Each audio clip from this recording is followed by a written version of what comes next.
testa ai deportati, e cesserà l'orgia dei dissoluti. Parola di Dio. Loda il Signore, anima mia. Il Signore rimane fedele per sempre, rende giustizia agli oppressi, dà il pane agli affamati. Il Signore libera i prigionieri. Il Signore ridona la vista ai ciechi. Il Signore rialza chi è caduto. Il Signore ama i giusti. Il Signore protegge i forestieri.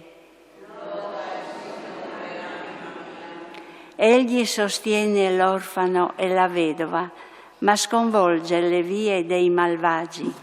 Il Signore regna per sempre, il tuo Dio, o Sion, di generazione in generazione.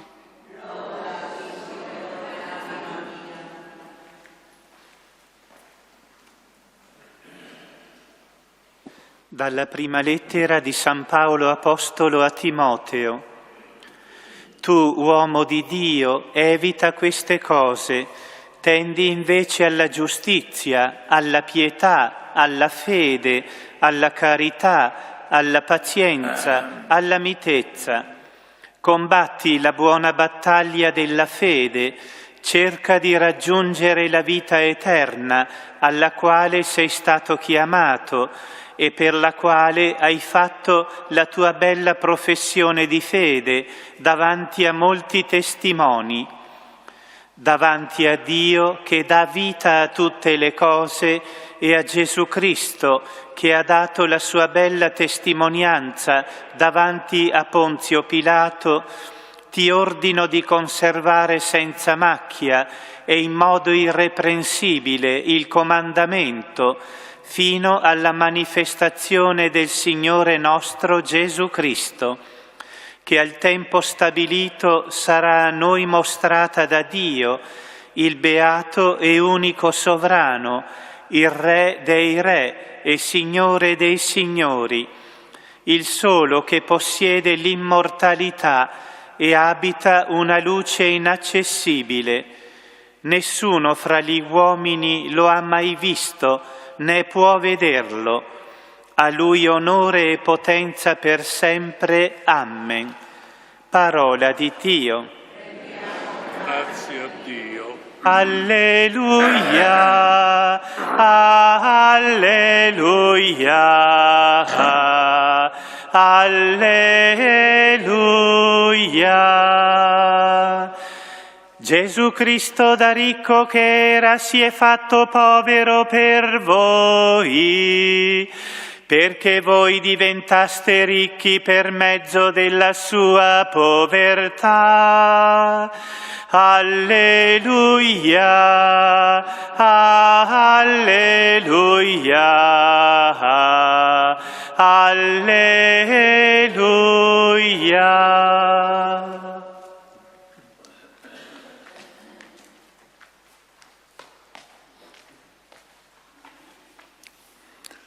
Il Signore sia con voi. Dal Vangelo secondo Luca. In quel tempo Gesù disse ai farisei questa parabola. C'era un uomo ricco che indossava vesti di porpora e di lino finissimo e ogni giorno si dava lauti banchetti. Un povero di nome Lazzaro stava alla sua porta coperto di piaghe, bramoso di sfamarsi con quello che cadeva dalla tavola del ricco, ma erano i cani che venivano a leccare le sue piaghe. Un giorno il povero morì e fu posto dagli angeli accanto ad Abramo. Morì anche il ricco, fu sepolto.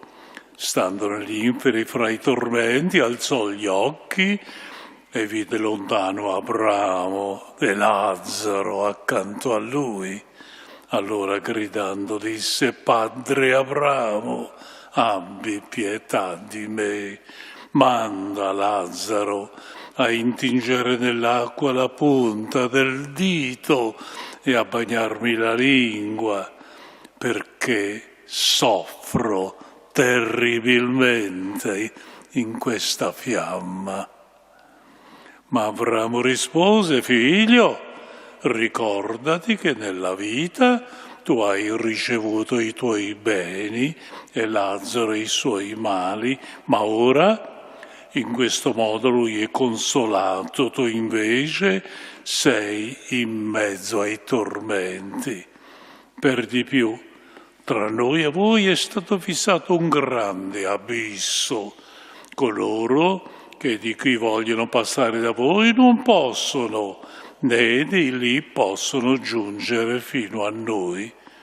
E quello replicò: allora, Padre, ti prego di mandare Lazzaro a casa di mio padre, perché ho 5 fratelli. Li ammonisca severamente perché non vengano anch'essi in questo luogo di tormento. Ma Abramo rispose: hanno Mosè e i profeti, ascoltino loro.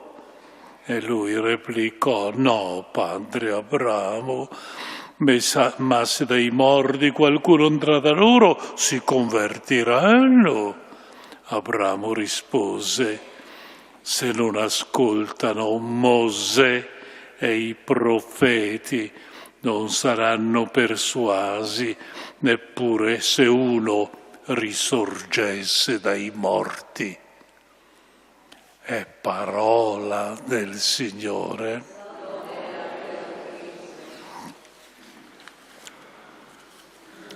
Miei fratelli, sorelle, la parabola che abbiamo ascoltato è di un'attualità sorprendente. Secondo me, non è un'autorità la mia, ma secondo me è la parabola più terribile che Gesù ci ha raccontato. Leggendola abbiamo l'impressione che anche la misericordia del Padre abbia un limite. A me fa questa impressione. Questa parabola era attuale ai tempi ancora del profeta Amos, come abbiamo sentito dalla prima lettura. Questo Amos era un contadino rozzo che denuncia con forza la ricchezza scandalosa dei grandi di Samaria, i ricchi del regno del nord della Palestina, mentre i poveri là fuori, affamati, erano la moltitudine senza numero. La parabola però sempre attuale, è attuale anche ai nostri tempi, non c'è dubbio, tempi in che viviamo pieno di contraddizioni, dove ancora oggi milioni di persone soffre la fame o addirittura muore di fame. Io vi parlo con un po' di esperienza, 43 anni con i Balanta della Guinea-Bissau. Non sono parole, sono verità. Poveri che vivono in queste condizioni. La FAO, conoscete questo ente, tutt'oggi parla di oltre 800 milioni di uomini che si trovano in questa estrema povertà, mentre molti ricchi miliardari. No, milioncini, miliardari hanno problemi di sovrappeso e hanno soldi che non sanno cosa ne devono fare di loro. Che situazione pietosa questa umanità così mal combinata. Parola di Gesù, la racconta Luca, che è l'evangelista più fino, più sensibile alla sofferenza e alle difficoltà dell'uomo, e ci racconta la parabola del ricco impietoso e del povero Lazzaro. Un ricco e un povero, i due estremi della società. Da un lato la ricchezza incontenibile, dall'altro il povero che non ha quanto è sufficiente per vivere. Ciò che separa i due è una porta chiusa che non si apre, una porta che non accoglie, che non vede il povero lì fuori che ha fame e non vuole il piatto, vuole quello che cade dalla tavola come avanzo. Protagonisti della parabola sono tre: povero Lazzaro, ricco senza nome e il padre Abramo. Tre personaggi. Abramo rappresenta Dio, pensiero di Dio. Il ricco senza nome è l'ideologia dominante, quello che il mondo pensa. E il povero Lazzaro rappresenta il grido dei poveri di tutti i tempi.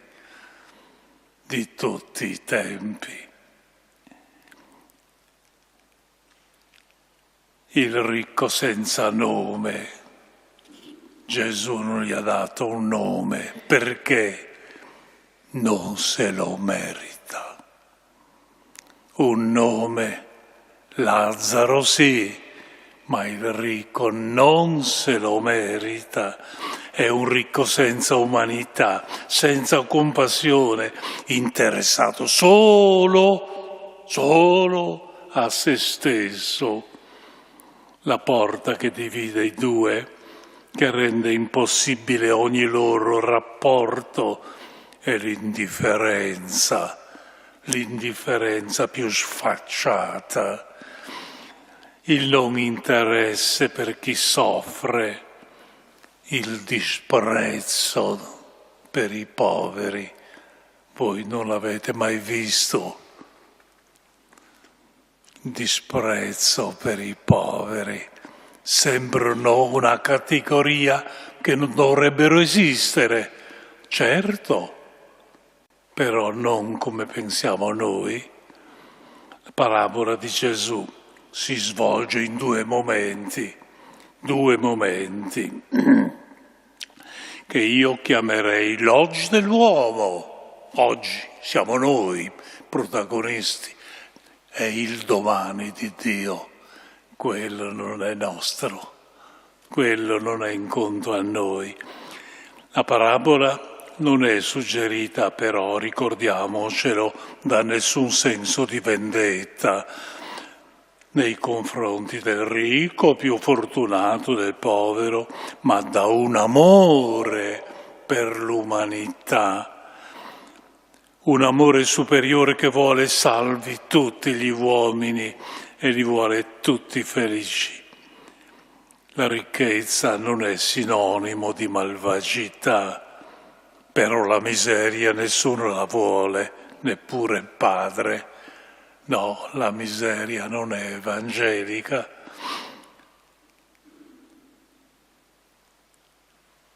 Gesù però nel Vangelo ci ha avvertito che la ricchezza non è malvagità, ma è un pericolo grande, grande per l'uomo. È un idolo che seduce, che inganna, che occupa l'uomo, lo rende schiavo, egoista, lo rende omicida. Così Giovanni scrive nella sua prima lettera. L'oggi dell'uomo, per essere degno dell'uomo, dovrebbe essere vissuto con amore. Oh sì, con amore, solidale con i fratelli più bisognosi e attento ai più piccoli, per i quali Gesù aveva una grande simpatia. Per noi credenti, l'amore e la solidarietà verso chi ha bisogno rappresenta, come io ho già detto, un problema morale. Non possiamo fingere di non vedere, di non sapere quello che ci capita attorno. Gesù ci ha insegnato che il Padre è uno solo. La famiglia è una sola, siamo tutti fratelli, anche con le nostre differenze che abbiamo fatto noi. Che abbiamo fatto noi. Allora, miei fratelli, l'oggi dell'uomo lascia necessariamente il posto al domani di Dio. La parabola dice che il povero Lazzaro morì di fame e morì anche il ricco, ma non di fame. Tuttavia ricordiamoci tutti, non c'è ricchezza umana che possa cambiare questo appuntamento finale con la vita. Nessuna ricchezza fermerà questo giorno. A questo punto tutto cambia nella parabola. C'è una rivoluzione totale. Lazzaro felice con Abramo e il ricco afflitto nella sofferenza per sempre. C'è però qualcosa che il ricco vorrebbe salvare, la sua famiglia. E dice ad Abramo, Abramo, manda Lazzaro a casa di mio padre, ho 5 fratelli, che li avverta perché non vengano anche loro a soffrire questo tormento. Abramo hanno Mosè e i profeti, ascoltino loro. La lezione delle parabole è fin qui troppo chiara, miei fratelli. E concludo. Il ricco non è condannato perché è ricco, no. Mi avete capito? Non è la ricchezza un peccato, no. È condannato perché non ha temuto Dio e non ha saputo condividere il molto che aveva con quanto chiedeva, poco per soddisfare la necessità di un affamato, di un fratello. E neppure il povero è salvato perché è povero. No, la povertà è una situazione sociale che purtroppo succede, ma perché ha creduto in Dio e da Lui ha atteso con pazienza la salvezza. Conclusione con questa parabola che per me è pesante, un pochino impietosa. Gesù ci invita a condividere il progetto di amore del Padre. Dio vuole la felicità di tutti, siamo tutti amati dal Padre. Tutto ciò che egoismo snatura l'uomo, lo rende infelice. Ciò che invece illumina di grandezza il nostro futuro è la vita vissuta con amore, come vuole Gesù, e solidarietà con i fratelli che hanno bisogno della nostra attenzione, del nostro amore.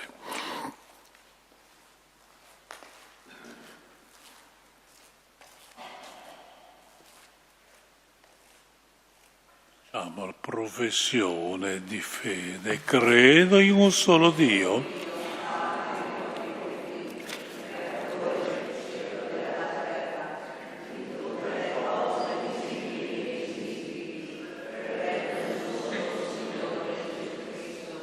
Unigenito Figlio di Dio, nato da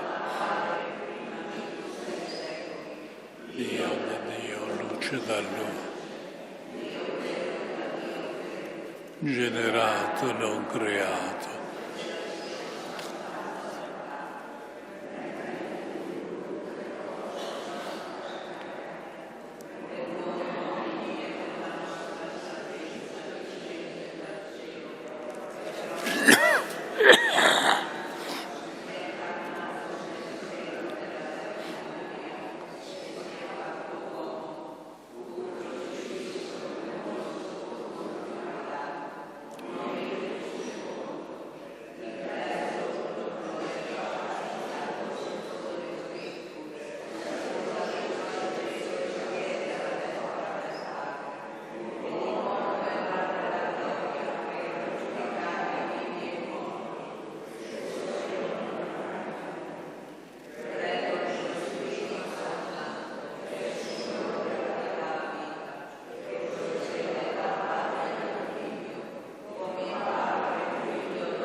Fratelli e sorelle illuminati dalla parola di Dio che ci ha fatto riflettere sul vero valore della ricchezza, chiediamo al Padre che ci insegni a vivere ciò che ci ha rivelato, dicendo: sostienici nella fede, Signore. Sostienici nella fede, Signore. La Chiesa sia comunità che sa accogliere tutti gli uomini, specialmente i più poveri. Preghiamo. Sostienici nella fede, Signore. Coloro che hanno responsabilità di governo promuovano politiche di inclusione verso chi è in difficoltà economica. Preghiamo. I catechisti che accompagnano bambini, giovani e adulti nell'incontro con Cristo abbiano il giusto riconoscimento per il loro gioioso impegno nella trasmissione della fede. Preghiamo. L'Italia, ispirata dall'esempio di San Francesco d'Assisi, suo patrono, sia fedele ai valori della fraternità cristiana e della pace, per essere una terra in cui ogni persona si senta accolta e amata. Preghiamo. I doni della parola e dell'Eucaristia ottengano in noi una profonda conversione del cuore e orientino l'azione della nostra comunità al servizio della verità e della carità verso tutti. Preghiamo.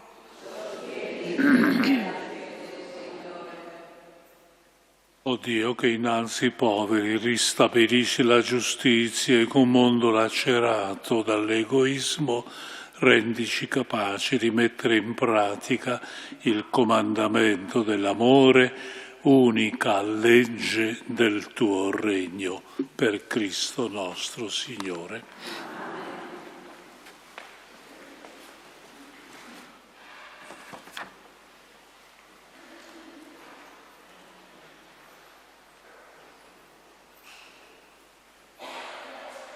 Benedetto sei tu, Signore Dio dell'universo, dalla tua bontà abbiamo ricevuto questo pane, frutto della terra e del lavoro dell'uomo, lo presentiamo a te perché diventi per noi cibo di vita eterna.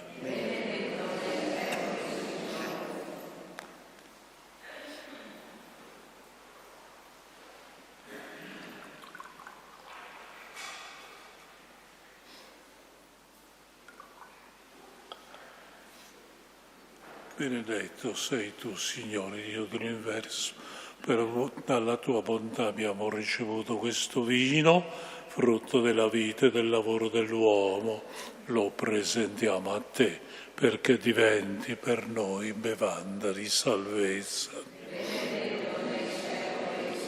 Umili e pentiti, accolgi, Signore, ti sia gradito il nostro sacrificio che oggi si compie dinanzi a te.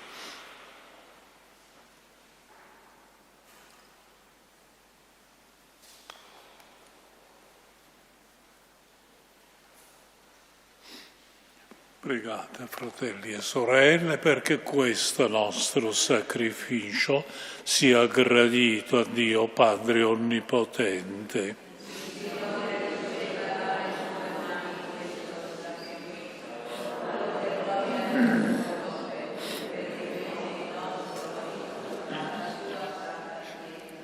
Accogli, Padre misericordioso, i nostri doni, da questa offerta fa scaturire per noi la sorgente di ogni benedizione, per Cristo nostro Signore. Signore, sia con voi, in alto i nostri cuori, rendiamo grazie al Signore nostro Dio. Veramente cosa buona, giusta, nostro dovere, fonte di salvezza, rendere grazie sempre in ogni luogo a te, Signore Padre Santo, Dio Onnipotente, l'Eterno. In ogni tempo tu doni energie nuove alla tua Chiesa e lungo il suo cammino mirabilmente la guidi e la proteggi. Con la potenza del tuo Santo Spirito le assicuri il tuo sostegno. D'essa, nel suo amore fiducioso, non si stanca mai di invocarti nella prova e nella gioia sempre ti rende grazie per Cristo nostro Signore.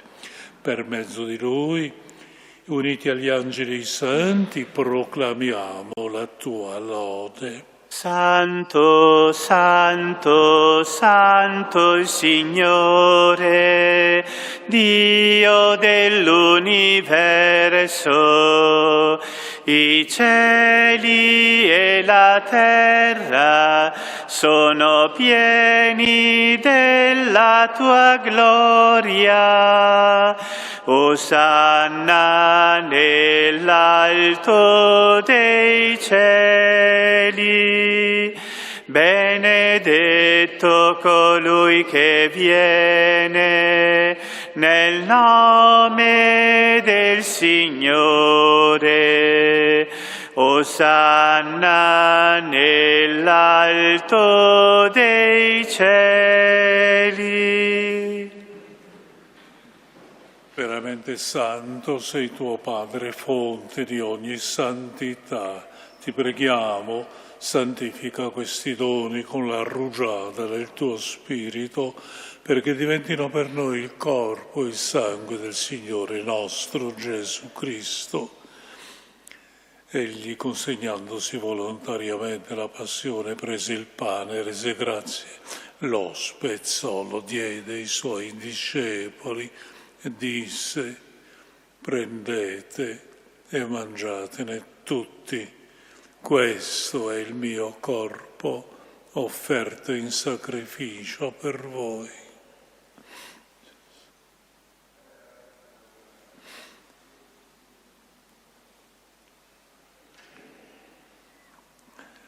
Allo stesso modo, dopo aver cenato, prese il calice, di nuovo ti rese grazie e lo diede ai suoi discepoli, disse: prendete, bevetene tutti, questo è il calice del mio sangue per la nuova ed eterna alleanza, versato per voi e per tutti in remissione dei peccati.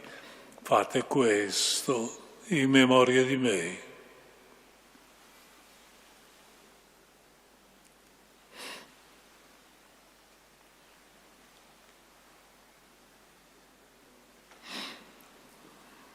È mistero della fede.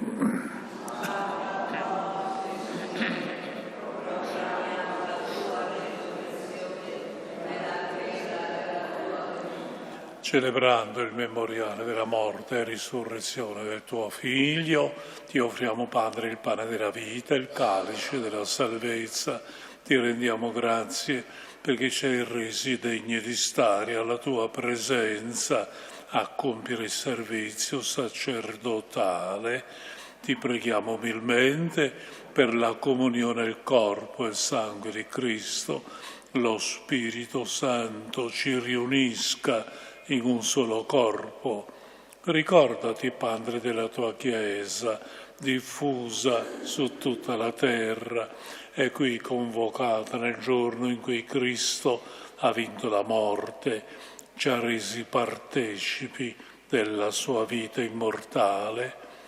Rendila perfetta nell'amore, in unione con il nostro Papa Leone XIV, nostro Vescovo Riccardo, i presbiteri, i diaconi, tutte le persone a te consacrate, il tuo popolo santo. Ricordati anche dei nostri fratelli e sorelle, addormentati nella speranza della risurrezione. Nella tua misericordia ricordati di tutti i defunti, ammettili alla luce del tuo volto, di noi tu ti abbi misericordia.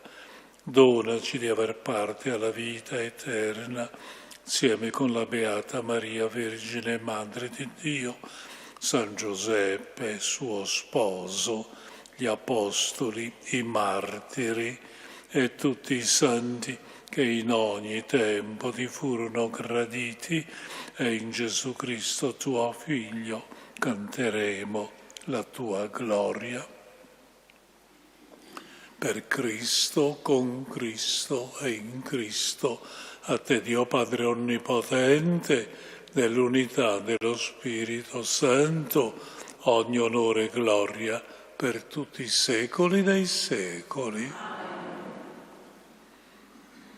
E ora guardiamo il Padre con la confidenza che Gesù ci ha insegnato.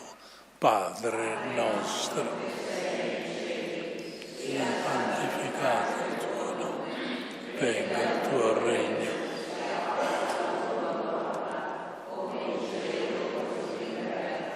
Dacci oggi il nostro e rimetti a noi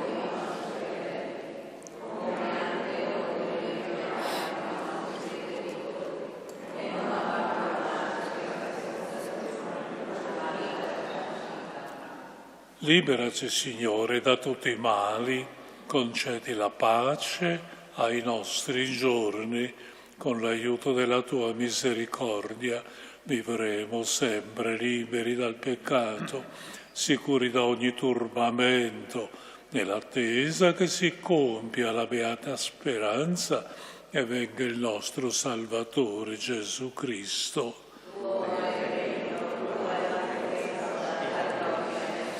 Signore Gesù, che hai detto ai tuoi apostoli: vi lascio la pace, vi do la mia pace, non guardare i nostri peccati, ma la fede della tua Chiesa. Donale unità e pace secondo la tua volontà, tu che vivi e regni nei secoli dei secoli. Pace del Signore sia con tutti voi. Diamoci un segno di pace. Pace. Agnello di Dio, che porta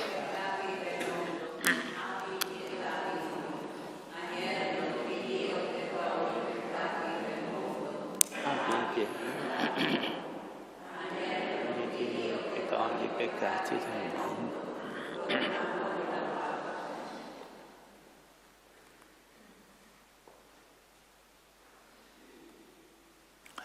Ecco l'agnello di Dio, ecco colui che toglie i peccati del mondo.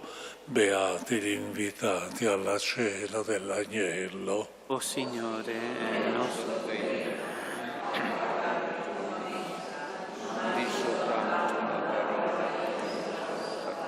Corpo e sangue di Cristo mi guardino per la vita eterna. Il canto numero 296.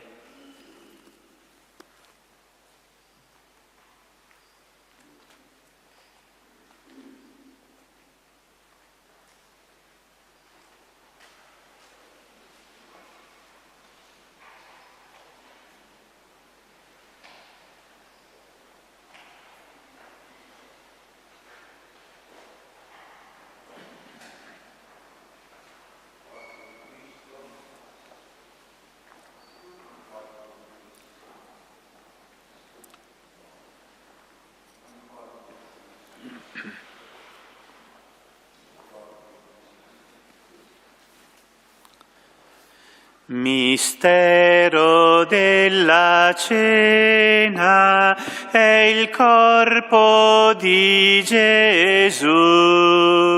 Mistero della croce è il sangue di Gesù. E questo pane e vino è Cristo in mezzo ai suoi. Gesù risorto e vivo sarà sempre con noi. Mistero della Chiesa è il corpo di Gesù. Mistero della pace è il sangue di Gesù. Il pane che mangiamo, fratelli, ci farà intorno a questo altare l'amore crescerà.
Preghiamo. Questo sacramento di vita eterna ci rinnovi, o Padre, nell'anima e nel corpo, perché annunciando la morte del tuo Figlio partecipiamo alla sua passione per diventare eredi con Lui nella gloria, per Cristo nostro Signore. Alcuni avvisi. Venerdì 3 ottobre alle ore 18, celebrazione del transito di San Francesco, ossia le ultime ore della vita del Serafico Padre. E voi sapete che noi siamo una famiglia francescana, per noi questo è importante. Sabato 4 ottobre, solennità di San Francesco alle ore 7:30, solenne canto delle lodi, sante messe alle ore 8 e alle ore 9, come durante la settimana. Domenica 5 ottobre, pane missionario in tutte le chiese della collaborazione pastorale all'uscita della chiesa. Ci sarà il pane, segno di unità. Quest'anno il ricavato andrà a sostenere la parrocchia della Sacra Famiglia che è in Gaza, Palestina, del Patriarcato di Gerusalemme. Santo Rosario, il santuario per la pace nel mondo, ogni giorno alle ore 18 e ogni giorno dopo la messa alle 8. Signore sia con voi. Vi benedica Dio Onnipotente, Misericordioso, Padre, Figlio, Spirito Santo. Messa finita, andiamo in pace. Signore ci dia una bella domenica a tutti. Il canto 256. Lieta armonia nel gaudio del mio spirito si espande, l'anima mia magnifica il Signor, Lui solo è grande, Lui solo è grande. Umile ancella, degno di riguardarmi dal suo trono, e grande e bella mi fece il Creator. Lui solo è buono, Lui solo è buono. E me beata, dirà in eterno delle genti il canto, e m'ha esaltata per l'umile mio cuor. Lui solo è santo, Lui solo è santo.